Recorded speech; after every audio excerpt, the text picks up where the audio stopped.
हाथ से इस वक्त मैं मौजूद हूँ मेजर अजीज़ भट्टी की यादगार पर। ये बरकी रोड पर वाक़या है और इस वक्त डीएचए फेज़ 7 के अंदर आ गई है। ये सामने आप मेजर साहब की खूबसूरत पर्सनालिटी को मुसव्विर देख रहे हैं। इसके बाद जो है 1965 की इस जंग के अंदर जो कुछ डिटेल्स यहाँ पर दर्ज हैं, मैं वो आपके लिए पढ़ देती हूँ कि ये 17 पंजाब हैदरी बटालियन है। इसके ऑफिसर्स जो थे उस यूनिट में उस वक्त जो प्रेजेंट थे वो लेफ्टिनेंट कर्नल मोहम्मद इब्राहिम कुरैशी थे, मेजर मोहम्मद असगर थे, राजा अजीज़ भट्टी थे, मेजर एस ए मलिक थे, major S H K Baloch थे, कैप्टन अब्दुल माजिद ख़ान, कैप्टन मदाओ हुसैन ख़ान और कैप्टन शहज़ादा ज़ियाउद्दीन अहमद, इसी के साथ captain Dilshad Shah Hakim, captain Anwar Muniruddin, captain Mohammad Arshad Chaudhry, lieutenant Abdul Rehman और शहबाज ख़ान थे। ये अब आगे मैं मेजर साहब जो हैं उनकी इस यादगार पर आप देखेंगे कि उनका नाम कुंदा है और बताया भी जा रहा है कि ये एग्जैक्टली मकाम शहादत है मेजर राजा अजीज़ भट्टी का, जो हमारे निशान हैदर हैं। और ये मार्का जिसमें उनकी कीमती जान उनके हमरा जो और शोहदा हैं वो गई, 12 सितंबर 1965 को पेश आया। इसी की अगर आप ये एक समझ लीजिए कि एक ऐसा किता है जो बेज़वी सी शक्ल का है और जैसे किसी बेज़वी शेप की चीज़ को हम दरमियान में से काट दें तो आप इसकी दीवारों पर देखेंगे कि अल्लाह सुब्हान व तआला के नाम दर्ज हैं, या अस्माए हुस्ना आप देख सकते हैं।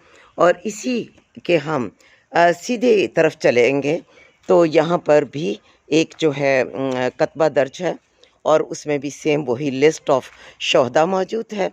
इस फहरिस्त के बाद यहाँ पर अगर आप नीचे देखें तो ये एक पूरी प्लेट लगी हुई है, संगमरमर की एक कुंदा प्लेट जिस पे मेजर अजीज़ भट्टी जो हैं उनकी तारुफ़ी मतलब जो तफसीलात हैं वो मौजूद हैं कि उन्हें मुहाफ़िज़ लाहौर कहा जाता है। इसमें कोई शक नहीं, वो इस मकाम के लायक थे।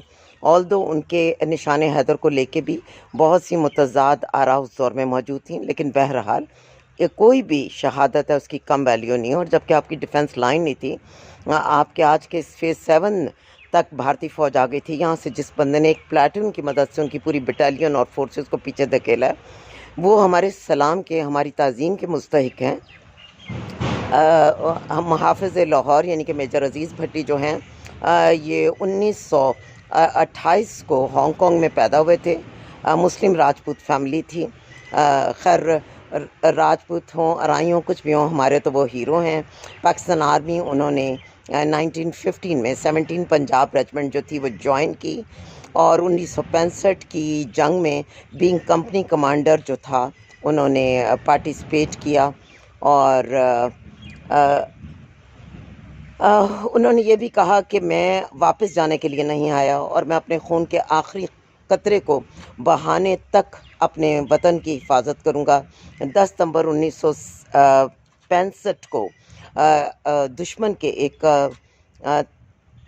टैंक हमला के अंदर जो थे गोला लगने से उन्होंने जामे शहादत नोश फरमाया और उन्हें कौम ने उनकी इस बहादरी, इस अज़ीमुशान कुर्बानी पर निशान हैदर से नवाजा। यकीनन इस मौके पर मैं ये भी कहना चाहूँगी कि इस पूरे आप व्यू को भी देखें और हमें पता ये चलेगा कि जब भी कोई इदारा अपने ट्रू स्पिरिट के साथ अपनी ज़िम्मेदारियाँ अदा करता है तो सिर्फ़ उस इदारे को और उससे वाबस्ता लोगों को इज़्ज़त मिलती है। लेकिन जब हम अपनी डोमेन से निकल कर दूसरों के कामों में पंगे करते हैं तो हम अपनी उस बनी बनाई इज़्ज़त और साख को भी गंवाते हैं, जैसा कि हमारे अजीम इदारे ने किया। और वो आज इस वक्त अपनी तमाम बनी बनाई इज़्ज़त अपने शोहदा की कुर्बानियों को ख़ुद रायगां कर रहा है। अपनी आवाम को बजाय कि वो ये पैगाम दे कि वो इस मुल्क की हिफाजत करेगा, वो अपनी सरहदों की हिफाजत करेगा, उल्टा वो ये बता रहा है कि नहीं, हम अब यहाँ पर बिज़नेस करेंगे, हम आप सबको कंट्रोल करेंगे। 8 फरवरी में कौम की वाज़े वोट और अक्सरियत ने जो फ़ैसला किया, इस वक्त भी वो उसको तोड़ने मरोड़ने में आगे हैं और ना सिर्फ अपने इदारे बल्कि इस इदारे के लिए दी जाने वाली जितनी भी कुर्बानियाँ थीं शोहदा की, उन सब को ज़ाया कर रहे हैं।